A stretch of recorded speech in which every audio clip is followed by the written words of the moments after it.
It was her 16th birthday, and tonight was going to be the biggest and best party the small town of Fairplay had ever seen. Shortly after that evil night, her father had signed the paperwork that had forever changed their lives.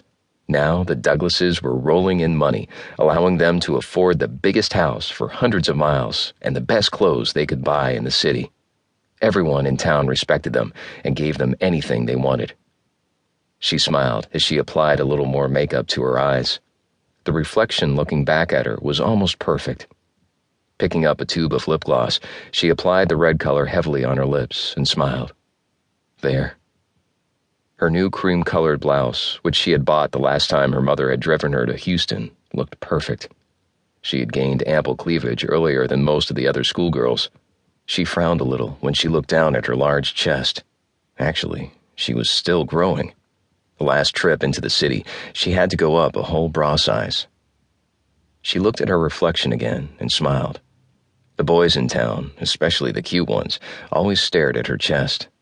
Her long blonde hair, her perfect features, and her toned body also got attention, but nothing made the boys come running like when she showed off her chest and tight clothes.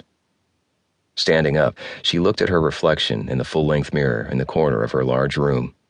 The dark blue silk skirt flowed when she walked towards the mirror, and she watched how her feet looked in the heels she had bought.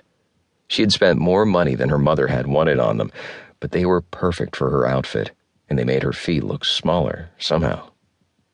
Turning, she watched as her short skirt lifted, showing off part of her upper thighs.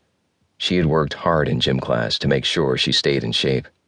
Even though her teacher was a complete idiot and hardly ever had the class do squats, she had seen the slight difference in her legs since she had been doing them at home the last few months.